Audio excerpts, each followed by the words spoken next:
Dear Lord Jesus, it is my will to surrender to you everything that I am and everything that I strive to be.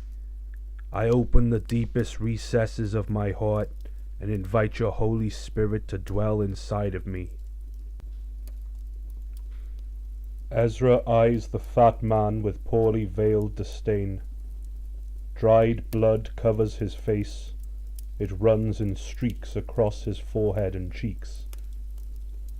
Lovely. What was that about, letting him dwell in you? Ezra mumbles. Excuse me, Jew. Nothing. How do you know I was Jewish?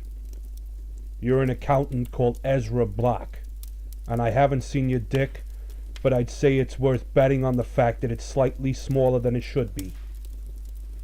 Gross. Ezra watches as the man fingers through the pages of a little red Bible. The flames rise up between them.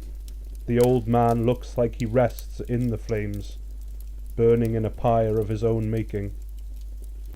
I hope the prayers are helping you, because they aren't doing much for me. The little man's words don't break the zealot's attention. They sit in the dark, fire crackling the only sound. Ezra sighs and gets up. He looks around, stretches, and walks away into the forest of pillars. Where are you going? Fat man doesn't look up. I gotta look for a way out. It's time to leave, I think. However beautiful this place is, I'm starting to feel ill, and I think I spotted some Xanax up in the place upstairs. So nice as this was, I'll be off. This is the safest place I have been in days. You'd be crazy to leave. Thanks for the advice. Ezra waves to the man in full respect.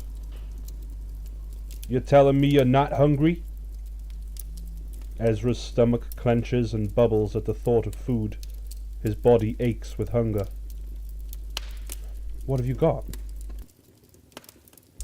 Soon they sit, staring at a lump of miscellaneous meat. It sits on a rock in the middle of the fire, amongst the reddening coals.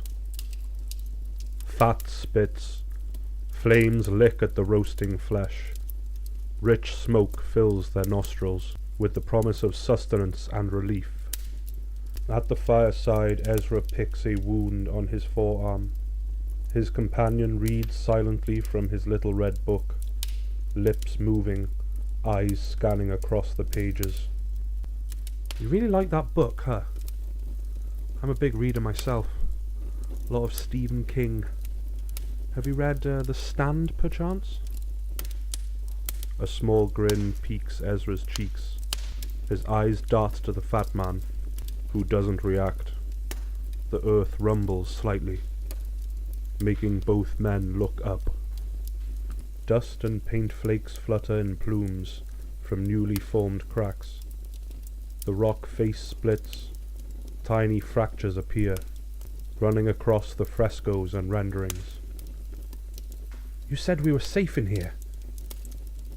Ezra wraps his arms around his knees and rocks gently. Oh, you're never truly safe. You could be sitting in Fort Knox in head-to-toe armor, and you still wouldn't be safe. The old man peers into the fire, seemingly lost in thought. He pauses before continuing. With all the armies of the world at your command.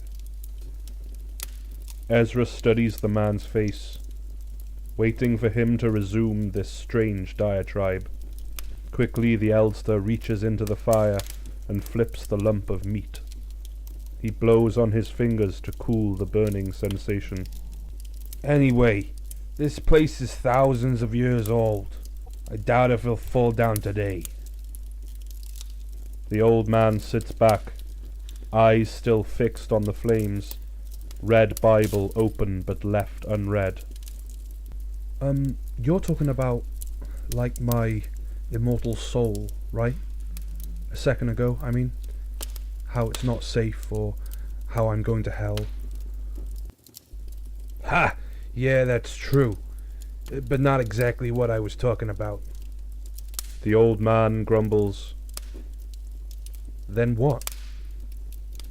Sometimes you try to do everything to protect yourself and the people around you. I know, better than most, that you can only do so much. You can't save people from death who would want to.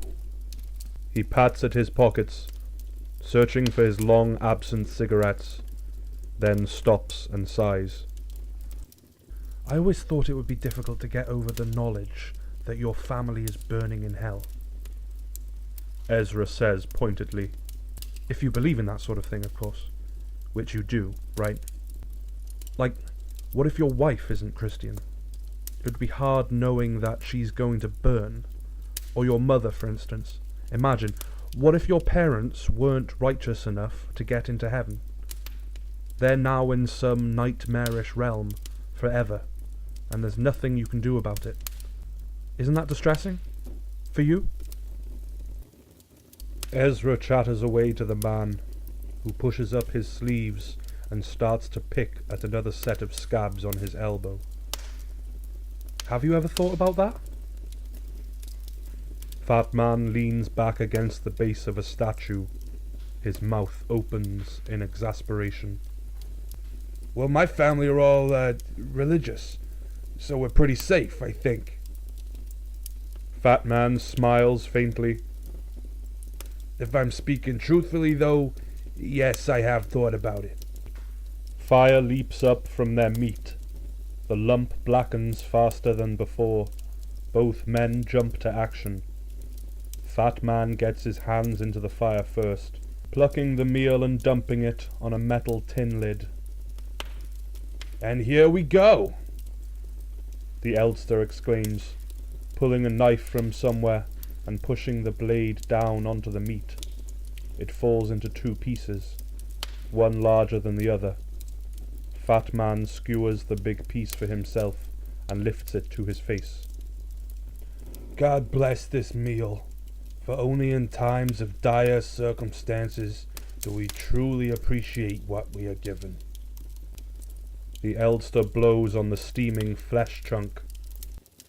Thank you for this. Ezra pulls the tin lid towards him. He regards the roasted meat with contempt, trying to work out how and if he should eat the thing. So, we were talking about faith? I have always questioned things. I have lots of questions about that book in particular. There seems to be incongruities. Like, for instance, doesn't it say that there's only one God and that you shouldn't pray to any other deity? Yet people pray to the saints and to the holy people and relics. They have a statue of Saturn in St. Paul's Basilica in Rome, a statue devoted to a Roman god. People, worshippers, walk past. Thousands of them, they touch and kiss his feet every day, year after year. They think it's John the Baptist or something, when in actual fact it's a demonic figure. Saturn was like Satan. And Jesus said, call no teacher father. But that's exactly what you people call your holy men, either father or padre. Ezra looks expectantly at the fat man. You people? Old man says. You're talking about Catholics. I'm Baptist. Yeah, but the whole thing is full of hypocrisy. Some places it says God dwells in the temples. In other places it says God does not dwell in the temples. How can both things be true? You're nitpicking. Old man interjects. Okay, well, what about the big one? Thou shalt not kill. Which should be higher on the list of commandments, by the way. God demands people to kill. There are loads of instances where he tells his followers to commit murder. He says to stone people and burn them. I mean, that's a pretty big hypocrisy, no? You spent some time in Bible study, did you? asks the fat man from behind his cooling lump of meat. I was forced as a child. The only way to leave the damn lessons was to get thrown out by the teacher. Mrs. Jones, her name was. She was always scowling, hated children. Don't know why she got the job. Probably because her husband was friends with Rabbi Sitchin. Eventually, I asked so many questions of her beloved book that she slapped me across the back of the head with a menorah, and then she removed me from the class. Huh. Great days. Ezra chuckles. His lump of meat is almost cool enough to eat. He lifts the tin lid to rest on his knee. If they accidentally teach us lies, it's a pretty serious oversight. If it's not an accident, well then it's obviously an insidious use of doctrine. Weird how things work out though. If not for that witch, Mrs. Jones, I'd still be a slave to the book. Ezra helps himself to a bite of the meat. The little red Bible suddenly flies over the fire, hitting him centrally in the face. The meat gets caught in the crossfire. It falls into the ancient dust around the fire. What the fuck? Ezra starts. Slave? A fucking slave? I'm not a fucking slave to the book, you piece of shit. You've no idea of its importance. Well, you'll see. The slaves up there will too. You'll all be sorry. Fat man spits as he shouts. They're not slaves, you racist. Not all Africans were sold to the trade. Fuck them and fuck you, godless, evil, sister-raping heathens. You should all be shot. That's very Christian of you. Ezra inserts with a smile. Right, you pussy. Where's my gun? Old man searches about him for the pistol. He rolls about in the dirt like a beached whale. Ezra, feeling the threat of imminent danger, leaps from his place by the fire. Up, over the flames, onto the back of the old white man. The added weight of Ezra forces the man into the ground. Air rushes out of his ruined lungs in a loud sigh. Get off me! Shouts the Elster. His arms flail wildly, trying to grab at Ezra. The smaller man dodges. He sits on the shoulders of Fat Man, making it near impossible to be dismounted. Quickly, he scans the area. The fire's brilliance reflects off of something metallic near the old man's belongings. Without a second thought, the little accountant hops off his aged opponent's back, landing near the gun. He rolls over, cocking the pistol with fumbling fingers. Now both men lie in the dirt. Grey-brown ash and dust cover them both.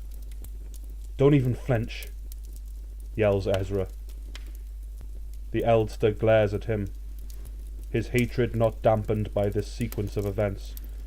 He holds still, nostrils flaring. So much for forgiveness, eh? Speaks Ezra. I don't care, shouts old man. I will not live out my final hours in a holy manner. I came here for revenge. Eternal bliss is lost. So if you want to kill me, then do it. I won't lie here waiting to die. Dust rises into the air as the old man's breath rushes from his mouth. You're not going to die today, you crazy bastard. That's what your religion is all about, isn't it? Not forgiveness or turning the other cheek. No, it's a damn death cult. I will die, and soon. Cancer has already invaded my lungs, so no way out now. Ezra's gun-wielding arm drops. He blinks stupidly. Oh man, I'm sorry. That's not good. The men stare at each other in uneasy silence. Ezra raises the gun and uncocks the hammer for the old man to see. How did your family take the news? He asks. Old man turns over. He clears his throat before answering Ezra's question. I haven't told anyone. You're the first, actually. Why is that? If you don't mind me asking. You don't have to say I shouldn't pry. No, it's fine. I lost my family. They're gone now, so... Old man shrugs. Jesus, I'm sorry. Forget it. I'm gonna sit up now, okay? Yeah, sure. Listen, you can believe what you want, but don't belittle a man's religion. After studying so much, you'd think you'd be smart enough to know that. Ezra rolls his eyes. The little accountant picks himself up out of the dirt. He pats his chest and arms to rid them of their dust covering. I have studied. More, it seems, than most Christians. What I've learnt is that God seems to hate us. Or he's apathetic, at the very least. I mean, why would he give us the ability and desire to question the universe if he doesn't want us to? It seems like people who try to explain natural phenomena with science are derided by the religious. But that's how we are made. We're inquisitive by nature. If there is a God, then he's probably exacerbated by years of endless war and conflict and greed, all in his name. There would be so many things to fix. Especially early man. It must have been ridiculous. They were uncivilized, in need of direction. The two of them slump back to the ground, taking up their places at the fire as before, the only difference being the lack of meat and the gun in Ezra's hand. He goes on. God only seems to try and protect a few people. He looks after the special tribes and forsakes the others. Or at least that's how it was. Then the rival tribes got pissed off at the tribe with God's protection, leading to more war. They grow into these hateful, vengeful masses. When you're a god, helping, even with the best of intentions, causes a ripple effect. One thing grows stronger, another gets weaker because of it. Maize stocks go up, rice stocks go down. It's like game theory. Imagine how you would feel. After helping, or at least trying to, you would get so stressed and angry, like you had 1 billion little kids all having tantrums at the same time. God must have become quite resentful. I mean, he was pretty resentful in the Bible. Ezra gets up and walks about the place, losing himself in a stream of thought. The pistol is still in his grip, giving him a charisma that had been well hidden. The Eldster finds it difficult not to gaze. The shadows dance behind him, rippling over the faces of the great idols above. And that's kind of why you guys are wrong. The old man hears this and feels the malice start to bubble in him. Ezra continues. If there is one time when people are safe, and they have food, and are happy and content, it's now. We are living in a time of great humanity, and we are getting better, more helpful, globally. Not worse, like you would have us think. We are evolving socially. Our culture is getting stronger. It's spreading wider. Soon it'll cover the world. Old man laughs. Turning away and facing the fire, he speaks softly. There's more than one meaning to the word culture. Ezra speaks on, enchanted by his own voice. We have good government, hospitals, people live longer and don't die in childbirth all the time, but you would say that a lack of religion is making us weaker somehow, like without faith we can't have morals, that we are falling at the devil's feet. The end is coming, the end is coming. That's what they say, even though someone says that every year, or every few years. Do you know how many people have claimed that the world is going to end? The year 1666 was supposed to be the end. The year 2000 people say is going to be the end too. Apocalypse, you know? At least we have another 15 years left. You sound scared, that's what it is. Old man mumbles. These end-of-days scenarios, all through history, random douchebags have been shouting about them. And you know how many were right? None. 0%.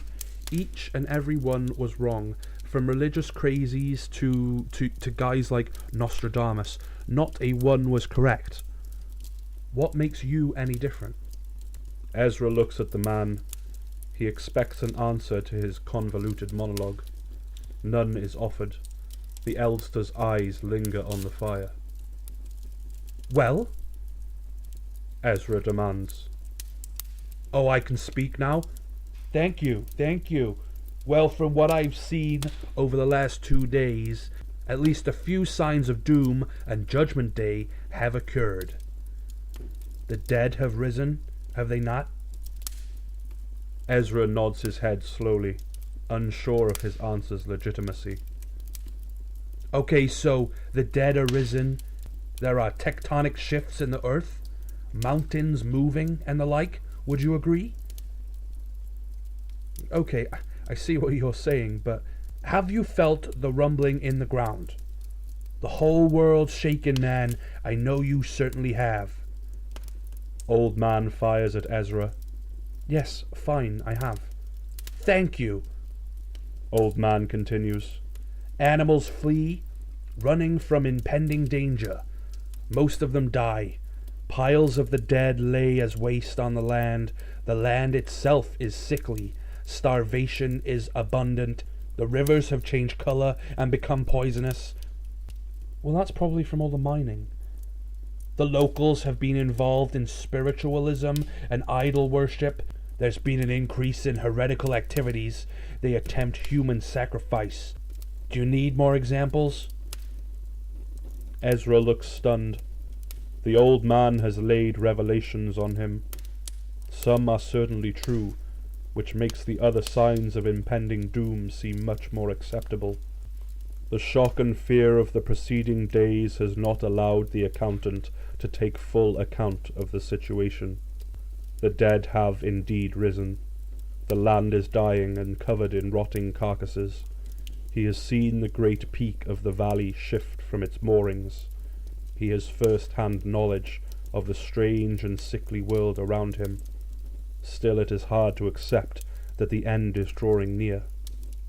What did you say about spiritual activity? Heretical activity. Old man corrects him. Yeah, what do you mean by that? How do you know what these slaves do in their private time? I read too. Old man spits. Those people are still praying to the earth like a bunch of cavemen. They think it's alive, or that their god is in it, or some stupid shit. They call it Ata Akolo Inanna. Bullshit. You are talking bullshit. Where did you read that? The In-Flight magazine? Ezra quips. My daughter studied this stuff, okay, asshole? Now I read it, so I can show people how fucked up the animals without Jesus are. I still don't believe you. Ezra wrinkles his nose in thought, brow furrowing. Trying to ascertain the truth is a difficult task, especially after the mania of the previous days. Okay, well, they say that there's a great god, a fella like Zeus, ruler of all the other gods. He sent out his children, these giant demigods, to find all the beautiful things of the cosmos. They bring him dying suns and planet-sized crystals, treasures beyond value. Well, one of these children comes to Earth. He finds our land plentiful with gold and diamonds, but our world was too hot for it, and it thought that laboring in the dirt was beneath one such as he. So this thing creates humans. He takes apes and instills them with knowledge. He gives them technology and civilization and the like. Then he makes them work. They are made to dig and smelt. He works them to death for his father's fancy, building a mountain of gold just to curry favor. It doesn't take long for the humans to become hateful and callous. They turn on the god, waiting for him to retreat into his lair deep in the ground. Their great numbers overwhelm him. They use magic. They bind him. Now there's magic too. Why would they have magic? Ezra scoffs. Just being around an immortal being makes you stronger. They learned from the thing. Its power bled into everything around it, like radiation. Some type of telepathy or ESP. They bound the creature, trapping it in the earth, covering it with the gold and diamonds that they mined. They locked him down there where his pappy couldn't find him. Now the earth is his prison. As the result of this madness, the locals here have practiced a pointless ritual for thousands of years. They have to test their god's resolve. They present dangerous animals to a descendant of the original magicians, normally the tribe's shaman or wizard. The animal will usually return to the jungle, running away like any beast sensing danger. But if the thing attacks, then they're in trouble. It's a sign of the god's strength returning, his anger seeping into the world. So then you have to sacrifice someone pure to satiate its anger. Yeah. How did you know that? This weird woman told us in this village we visited. She told us to kill one of her daughters. At least I think it was her daughter. Mad. She said it would stop the earthquakes and everything. So there are 2 shamans here? Makes sense. Those villages split up years back, aftermath of a local war. Old man trails off. There was a war. Do you want some of this meat? It's not so dirty, says the Elster. I'm sorry, you don't want to talk about it. I'm prying again. Ezra steps away from the fire. He takes a short walk to the corner of the chamber and opens his trousers. The sound of urine pattering on tile echoes around the cavernous room. Ezra sighs. You know, it seems to me that this all started because of a snake bite. Another movement in the earth shakes the temple. The sound of urine pattering on tiles ceases instantly. Oh, don't do that. Ezra pleads into the darkness. Stone clatters on the floor, splitting into pieces, throwing fragments everywhere. The huge pillars that run through the darkness crack from the pressure and torsion on the structure. They break easily, twisting, vibrating, falling away into nothing. It's coming down! Ezra screams. Get away from there! The little accountant looks over, fiddling at his zipper without due care. The Elster sits beneath the giant idols. The stone heads pivot and lean. The plinths below them crumble. Old man stumbles trying to get up. He trips, falling forward into the fire. Coals, still red with heat, spill across the floor. His body writhes amongst the embers. Creaking, squealing tones emit from the statues behind him. They topple. The huge idols collapse around him, splashing down on the stone surface. Ezra, with foot speed unknown to him, lurches to the fat man. Wet hands wrap around the fellow's bloodied shirt collar. He pulls with savage strength. Both men tumble from the raised podium. A wave of smashed stone washes over them like a grey avalanche. Amongst the cataclysm, a beam of light descends. Blinding sunlight penetrates their world. Whirling dust illuminates suddenly. Flat slabs of rock fall from the ceiling. A portal to the surface appears in the space above, filled with sky and Spartan cloud. Dark stone rains down, small stalactites loosen, then they crack and fall, landing and bursting into pieces, showering the odd couple. Old man grips at his companion's shirt. They lie together, flinching with pain as debris pummels them, cowering, balling themselves up like woodlice caught out of their element. The hole in the ceiling darkens, light blocked by some form. It looms at the edge of the ceiling's wound. Strange limbs stab at the ground, trying to gain purchase. The thing moves rhythmically, swaying laterally like a drunkard. What the hell is that? Ezra shouts. The old man looks up. His eyes grow wide. Go! We gotta go now! Old man calls back, pulling at Ezra's shirt. They rise quickly, dodging the stones that tumble from the darkness above. In the distance, at the far end of the temple, they see the small entrance. It welcomes them. Like the light at the end of a collapsing tunnel, their only visible exit route, salvation. To make it there, they charge through the tyranny of the pillars and under the hole in the ceiling, with its strange creature ever present. Fear drives their legs. No logic can tell them to rush into this squall of stone. Tired, bloodied, and fearful, they shuffle through the temple, passing under the forest of cracking pillars, past the chambers full of gold idols, streaking in front of the lavish paintings that span the walls. Now the light in the temple flickers. The shape moves into the hole, suddenly violent, blocking out the sun. One of its many sprouting limbs flies out to a flat boulder, a slab of blue slate, heaved from the soil using little effort. With a sound like a hellish metronome, a massive acoustic ticking, the creature launches the rock into the gloom of the temple.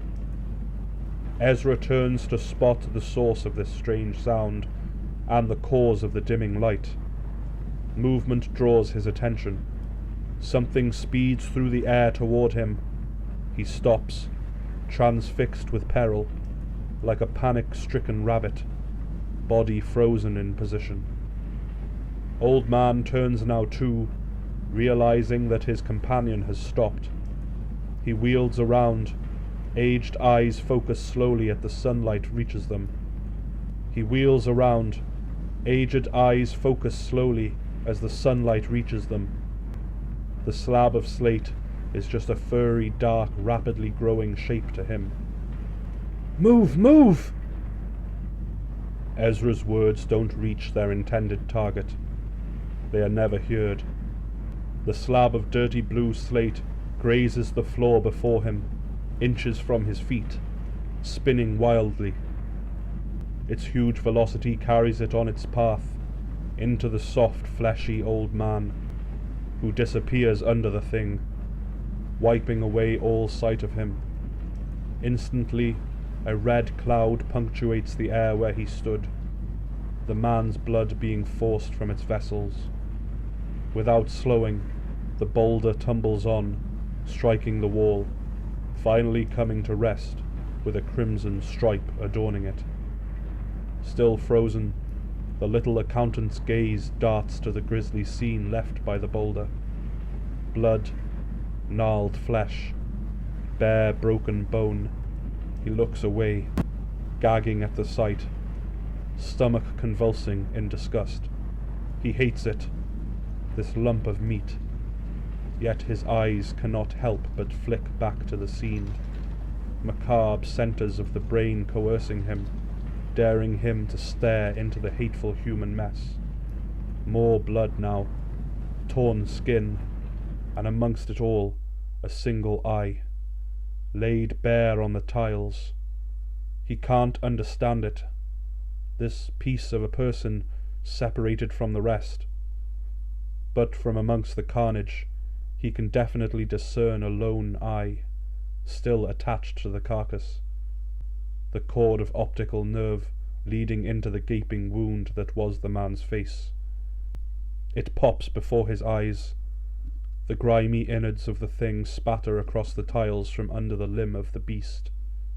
The great shape from the sky stands over him. Ezra doubles up. His body folds in two as convulsions grip his stomach. His heart punches against his sternum. Vomit surges from his mouth and nose.